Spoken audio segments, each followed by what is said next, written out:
Mga kabayan, kamusta po? Si Kamanong po, nagbabalik po muli para po magkomento po sa inyo dito po sa Tambayan Makabayan. Samahan niyo po inyong likod, magkomento na po tayo. Umpisa na po natin. Ito po, good news po ito para po sa ating Vice President. Dahil po ang Korte Suprema, mga kabayan, ay naglabas po.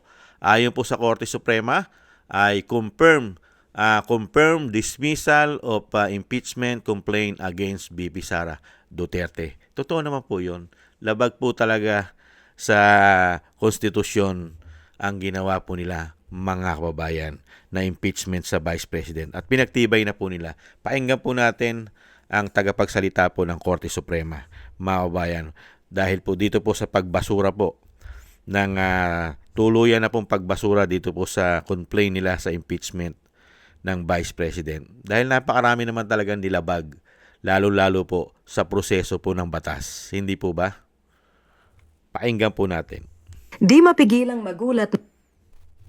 By a unanimous vote of all those participating, the Supreme Court en banc denied with finality the motion for reconsideration filed by the House of Representatives, which sought to reverse the court's July 25, 2025 decision that declared the articles of impeachment against Vice President Sara Z. Duterte unconstitutional. It affirmed that the fourth impeachment complaint transmitted to the Senate on February 5, 2025 was already barred by Article 11, Section 3, Subsection 5 of the Constitution. Associate Justice Alfredo Benjamin Caguioa took no part. Associate Justice Maria Filomena Singh was on leave. By a unanimous vote of all those participating, the Supreme Court en banc denied with finality the motion for reconsideration filed by the House of Representatives, which sought to reverse the court's July 25, 2025 decision that declared the articles of impeachment against Vice President Sara Z. Duterte unconstitutional. It affirmed that the fourth impeachment complaint transmitted to the Senate on February 5, 2025 was already barred by Article 11, Section 3, Subsection 5 of the Constitution. Associate Justice Alfredo Benjamin Caguioa took no part.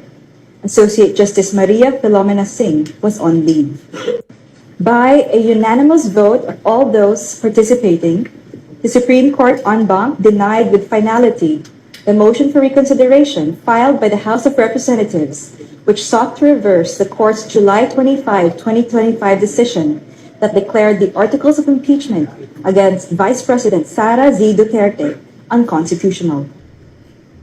It affirmed that the fourth impeachment complaint transmitted to the Senate on February 5, 2025 was already barred by Article 11, Section 3, Subsection 5 of the Constitution. Associate Justice Alfredo Benjamin Caguioa took no part.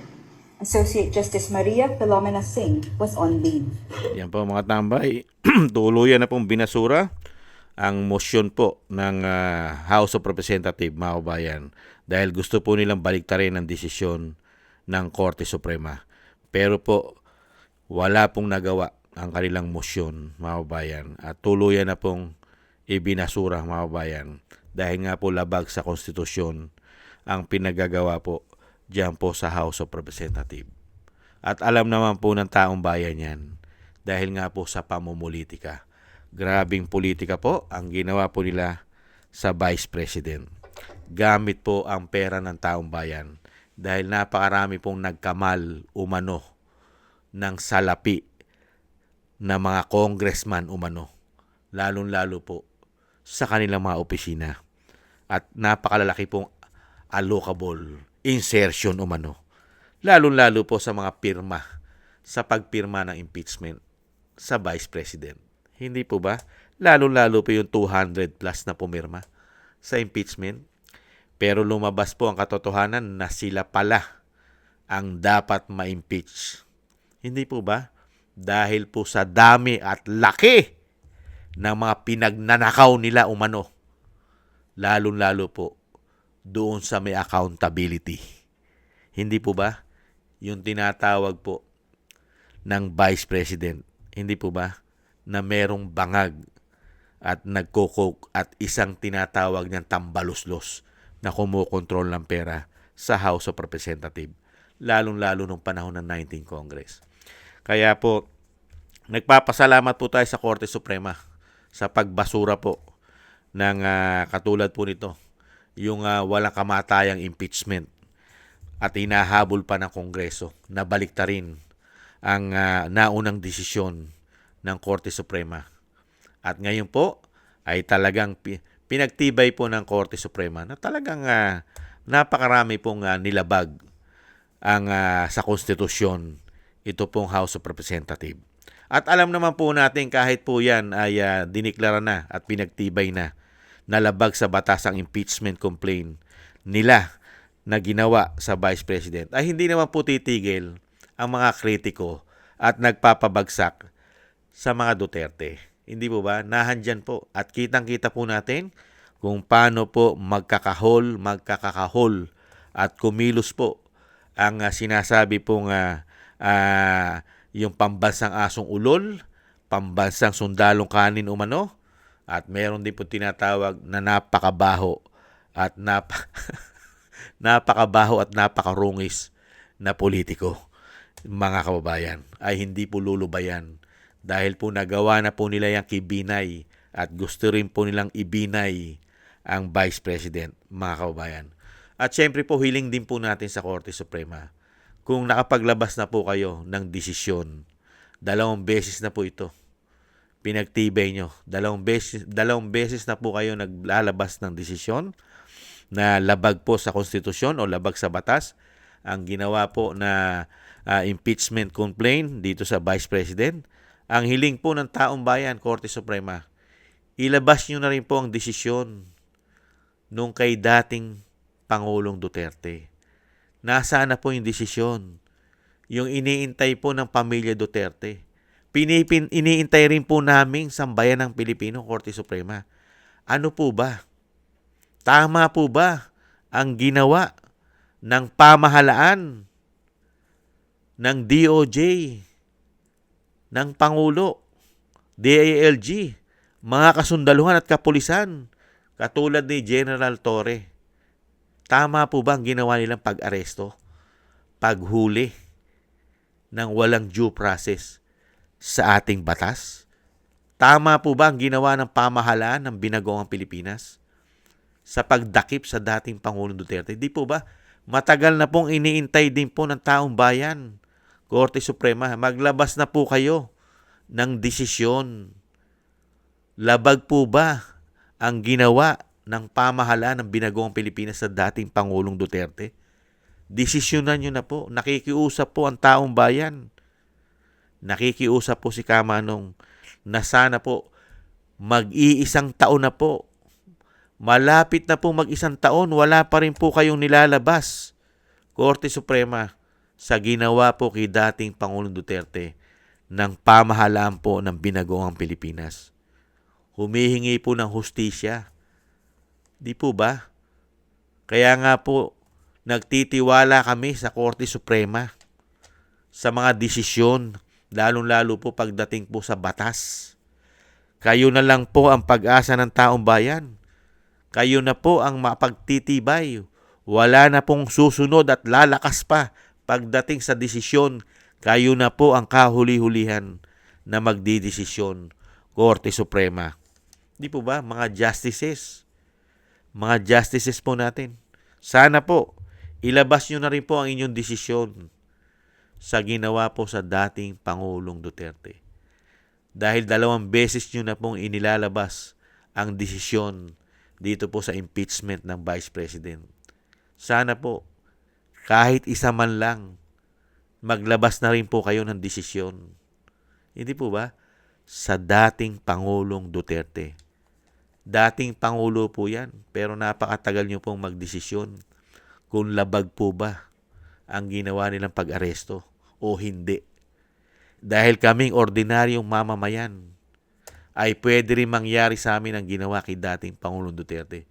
Kaya gusto namin malaman sa inyo, Korte Suprema, sana po, ilabas nyo na po at ang inyong desisyon para po malaman namin, ordinaryong Pilipino, tama o mali ang ginawa nila, pagdakip at proseso ng pagkakaaresto sa dating Pangulo. Hindi po ba? Hiling po natin yan at hiling po ni Kamanong yan na ilabas din po. At syempre po, nagpapasalamat po tayo sa Korte Suprema dahil nga po hindi po nila kinatigan ang ginawa po ng Kongreso, lalong-lalo po sa proseso po ng impeachment ng Vice President. At pinakita po ng Korte Suprema na batas ang dapat pairalin, hindi po ang pamumulitika. Hindi po ba? Dahil alam naman po natin mga kabayan na hindi po ang Vice President ang magnanakaw sa Pilipinas.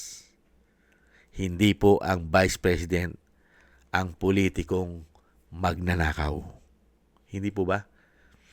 Kitang-kita po ng ating dalawang mata at ramdam na ramdam po natin, hindi po ba, kung sino-sino ang napakaraming magnanakaw sa ating bansa, lalong-lalo po nung pumasok umano ang binagoong Pilipinas. Hindi po ba? Kitang-kita po natin dahil po ang nagsasakripisyo po ngayon sa ginawa po nila ay tayo pong taong bayan. Nakita po natin, mahigit 3 taon at mag-4 na taon, wala po tayong naramdaman sa paglilingkod nila.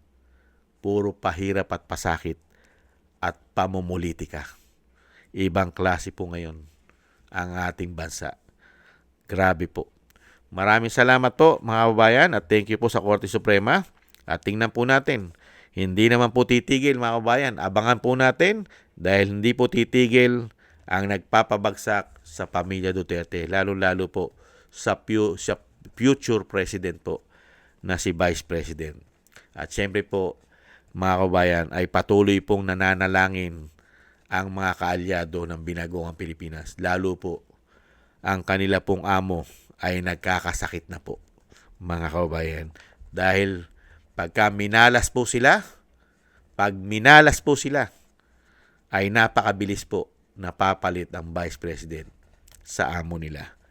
Pag minalas po sila, mga kababayan. Thank you po sa nagusto po ng ating tambayang makabayan sa YouTube at TikTok at ganoon din po sa mga subscribers po natin at sa mga nagko-comment, like, share, subscribe. Thank you po. Mabuhay po kayo.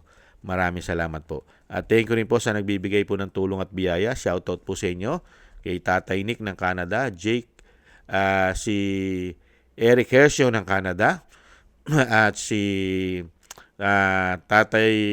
si Balance Vision TV, Gayat Shena, si Annie Jo, ako si Pilam, at si Kingston ng Hong Kong, Jake Yahut ng Maisog, California, USA, Gina Ray Solidides ng Berlin, Germany, Julieta Celona ng Sydney, Australia, Baby Roman at Ate Isa ng Cagayan.